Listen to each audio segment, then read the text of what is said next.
WWE is really rolling on all cylinders right now. No matter if you thought last night's Raw was a 5-star episode, a 2-star episode, really it had something for everyone, even if I thought it wasn't the great follow-up to Saturday night's main event. But of course, I'm about to break down everything from last night's Monday Night Raw. Now that the dust has settled, we have a lot of time to digest what took place last night, and I'm here to give you all of my thoughts from last night's Monday Night Raw. But first, make sure you guys know that I do live react to wrestling weekly here on YouTube and on Twitch. I'm live for Raw, NXT, Dynamite, SmackDown, and their PLEs. So make sure you guys are following me on Twitch. Make sure you subscribe here on YouTube. And don't forget, like this video for more reviews so you get more of these in-depth review and my thoughts on the world of pro wrestling. Now let's go ahead and get into the day after thoughts of Monday Night Raw. We start off Monday Night Raw with CM Punk. The crowd is going crazy in Boston, chanting his name even once the song ends. He goes on to say, be careful about chanting his name because that'll upset some people, of course, referring to Seth freaking Rollins. Punk goes on to say that he should be in a good mood, but the last few weeks he's actually been pretty down and upset because he told Seth Rollins 2 weeks ago that he doesn't think of him at all and that he's moved on and he's going on to bigger and better things. Well, guess what happened? CM Punk the last few weeks has let Seth Rollins enter his thoughts a few times, and he says that has truly upset him because at the end of the day, he realizes that, you know, they're in the WWE together, that they're eventually going to have to lock up some way, shape, or form, and might as well get it out of the way now. Punk says he knows he's going to come out at some point with his stupid music, and he's going to come out and tiptoe out here in his clogs like the Purple Pie Man from Porcupine Peak, whatever the hell that means. He also calls him Liberace, but also goes on to say Liberace was cool as hell, and he has nothing but respect for Liberace, so he respects Seth, I guess. But he does go on to say that you can wear Elton John sunglasses, and that does not make you Elton John any more than growing up idolizing CM Punk makes you CM Punk when you put on a pair of wrestling boots. Ouch. Punk goes on, he starts really talking down on Rollins, and he seems to be really getting upset that none of this is triggering Rollins to come out to the ring and confront him. Eventually, Punk says, screw it, chant my name. He'll come out. And they do. The crowd chants his name, and Seth immediately joins them with the CM Punk chants on the mic, and he literally joins them in the crowd. Seth Rollins says that he came out through the crowd to maybe get a different perspective to see why these fans like him so much, but he's still just an asshole from that perspective. Seth goes on to say that this fan, referring to himself, has more WrestleMania main events than Punk will ever have, and that's a fact, Bill. This enraged Punk enough to drop the mic, go straight to Rollins, where they start brawling throughout the entire arena, in the crowd, by the ring, in the ring, back out by the crowd. This brawl went everywhere. We saw Adam Pearce, we saw the Hurricane, saw Petey Williams, and everyone, producers, refs, get involved trying to separate these two. Multiple times they broke free of the separation and brawled more before they were pulled apart again. This eventually led to, after the commercial break, Seth Rollins walking backstage, mad as hell. Adam Pearce rolls up to him. He's like, what the hell, Rollins? And essentially Rollins just like, give me what I want, but not in the Batista way, but essentially the Batista way at the same time. But it really wasn't. But he gave him what I want, because later that night, Pearce made it official. CM Punk, Seth Rollins, January 6th, Raw debut on Netflix. This match is gonna be insane. I kind of was hoping that there'd be a gimmick involved in here, like no DQ or last man standing or like something like that. But obviously we did just have Punk's last one-on-one be a Hell in a Cell, so it makes sense to have him go out there and just have kind of like a normal match after that. But I mean, you never know though. So this was a great opening segment, and these two have really been building up this feud nicely, and I'm super excited for January 6th for these two to battle one-on-one. I really don't know who's gonna win, honestly. You could build up Punk because I think it's possible that he could win the Royal Rumble. You got Seth Rollins, who's just Seth freaking Rollins, former multi-time world champion. It's like, you could have any guy win and I'll be fine with this. So super excited for January 6th, and this opening to Raw was amazing and a great way to kick it off. The Judgment Day are hanging out in their clubhouse where Finn Balor is not happy at all. He goes on to berate the Judgment Day for not helping him at Saturday night's main event in his triple threat match. Liv goes on to use his own words from the last month or so against him, saying that, hey, you should just need to be focused on your World Tag Team title defense tonight, not the past, and that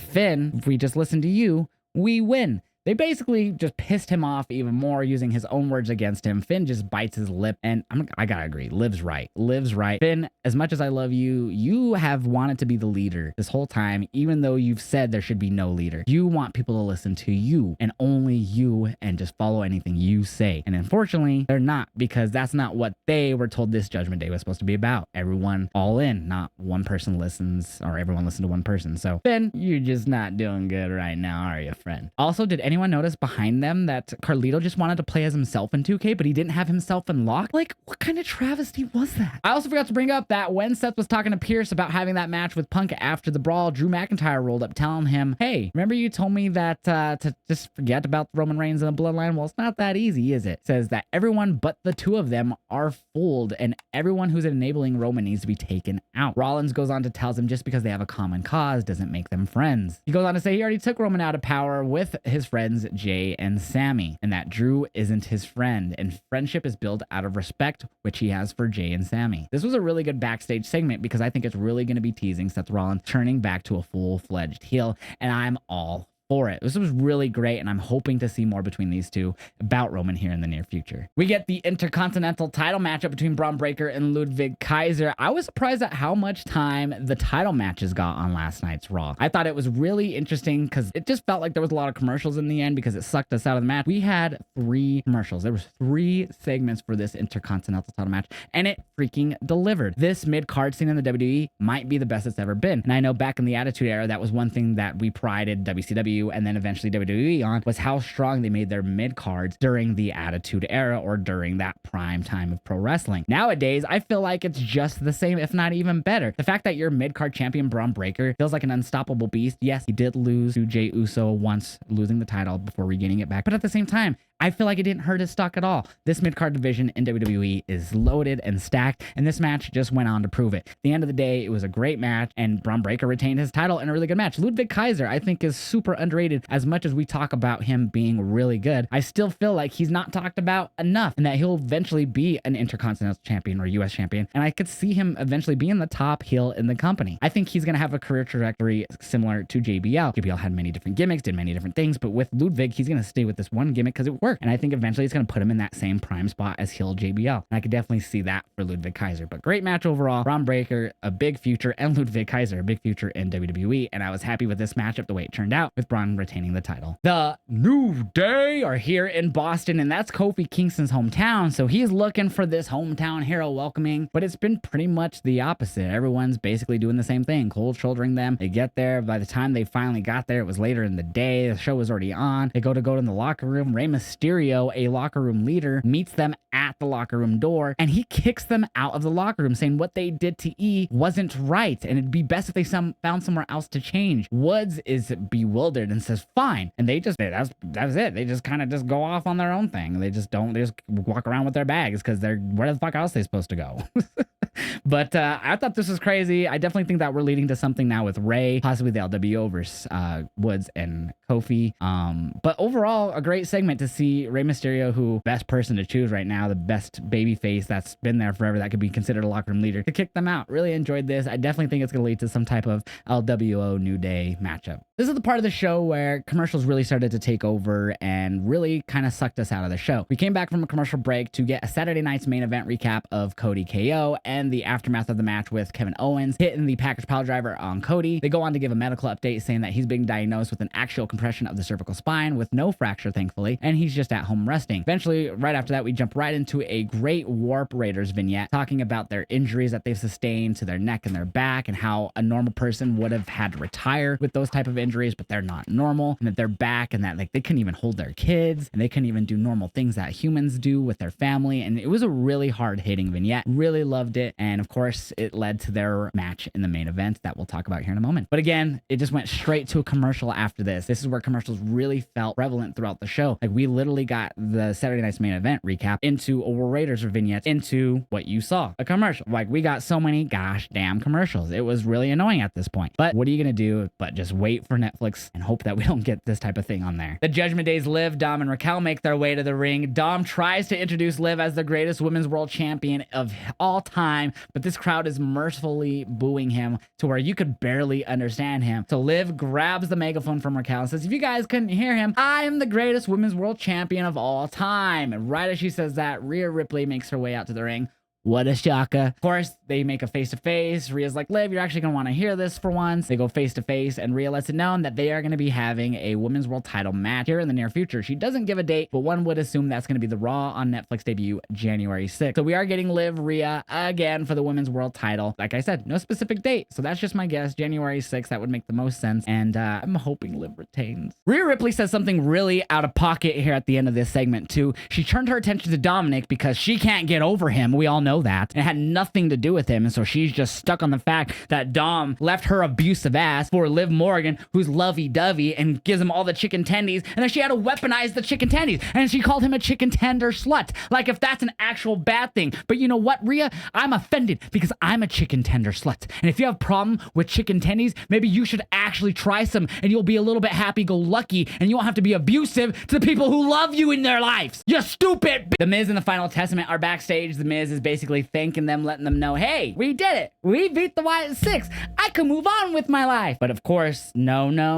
Karrion Kross has other ideas. Comes up and tells him that he has to take on Dexter Lumis one-on-one, the man who attacked him when he made his debut. And the Miz, he wasn't happy. He wasn't happy about it. And of course, Paul Ellering is like, I took a bullet for you twice, and now you're gonna go out there and you're gonna do this for us. And this is just like, okay. And so he walks away. Final Testament are like, he's fucked. They didn't say that, but they might as well have just been like, he's fucked. He's fucked. We get to the women's triple threat for the Intercontinental Championship Tournament first round matchup. It's Kaden Carter, Raquel Rodriguez, and Zoe Stark. Actually, I really thought we were gonna see Raquel Rodriguez walk out with the win with the help of the Judgment Day, but also Zoe Stark is Zoe Stark because she's just damn good. Even though she might not be the most charismatic, her in-ring is just phenomenal. And Kaden Carter proved that she's mega underrated last night. She showed out, and we don't really see Kaden or Katana in their own single matches often, and Kaden really stood out in this matchup. I thought these three women really solidified how good that women's division is in the WWE when it comes to just the mid-carders. That mid-card division is really good. It was a bummer that the match ended with a slight botch during the Z360 to Kaden Carter from Zoe Stark, but at the end of the day, the match was still really good. Besides that one botch, it was phenomenal. Ended with Zoe Stark getting the win. I really thought Raquel Rodriguez was going to advance here, and I'm really happy for Zoe because Zoe is super good in the ring. She just needs to figure out the full package, in my opinion, when it comes to that charisma, comes to on the mic, everything. She's in the ring, one of the best, I feel. Like, so underrated. And she is a goer. She can fucking go. But what did everyone think of this victory? We cut backstage to R-Truth hanging out with American Alpha, talking about how he changed his whole workout based on their advice. Eventually, Pete Dunne rolls up once again, complaining about R-Truth calling him Butch, threatening to break his jaw, last warning, yada, yada, yada. Eventually, we see American Made roll up, and Gable berates them for ruining his academy, turning it into a joke. And I guess we're looping back around to this 5 months later. So it looks like we're probably setting up to Otis and Gable, as Gable says he's going to take them down one-on-one. He's going to take on Tozawa next week. So that's definitely going to lead to Otis versus Gable. Will that be on the Raw on Netflix? I don't know. But honestly, this is like months too late. I don't remember the exact date when this feud initially started. But the fact that we braked and now we're back to it, I'm sure the match will be great. I just not as into it as I would have been months ago. Triple H, you missed on this one, waiting this long for this. That's all I gotta say. This was actually one of my favorite moments of Raw. The New Day were getting interviewed backstage, but their dumbasses got immediately interrupted because Kairi Sane was attacked by PFC. Of course, PFC had to come out of nowhere and be like, I don't know why. But now Kyrie is probably not going to be in her triple threat match.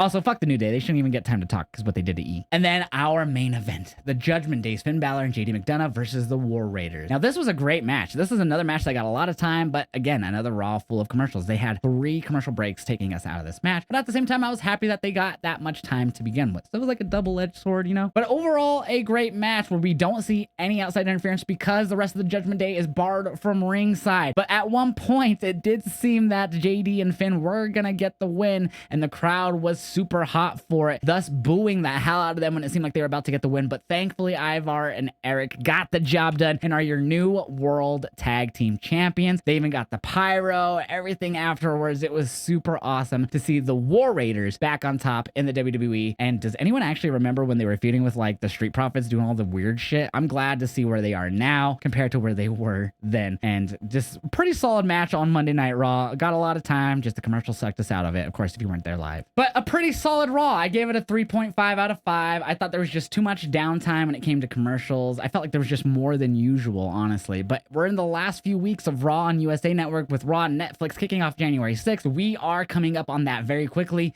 And we're still not 1000% positive, but we're like 101% positive that we're not really going to be getting commercials on Netflix for Raw. So that's going to be a positive. Hopefully we won't get sucked out a lot of matches. Hopefully they won't try to do like the inline ads like they did. We got a few like inline ads before, I think on SmackDown, where like we're in the middle of the match and they're like, and now a word from our sponsor. And it just goes picture in picture for like 15 seconds. It's like, what the fuck? So I'm hoping we don't get shit like that or any type of commercial breaks on Netflix, but I'm not that hopeful because WWE always loved to sell advertising space. So I don't know what's going to happen with the commercials, but man, was last night's Raw commercial heavy. That was like my biggest takeaway besides the good stuff was like, fuck, there was just way too many commercials. Overall, though, 3.5 out of 5 for me. WWE is just in a great place right now, so even a 3.5 is not bad because if you look at it 1 through 5 on the scale, 2.5 would be mid, the middle point. So 3.5 is really good. You're just right below 4. So if anyone has a problem with the 3.5, go fuck yourself. Guys, don't forget, I do live react to these episodes on my Twitch and here on YouTube every night, Monday through Friday. So I'm live for Raw, SmackDown, NXT, Dynamite, and their PLE. So make sure you guys are subscribed here on YouTube. Hit that like button as well as go follow me on Twitch. Make sure the notifications are turned on so you guys know when I go live. And I post all my reactions to my Instagram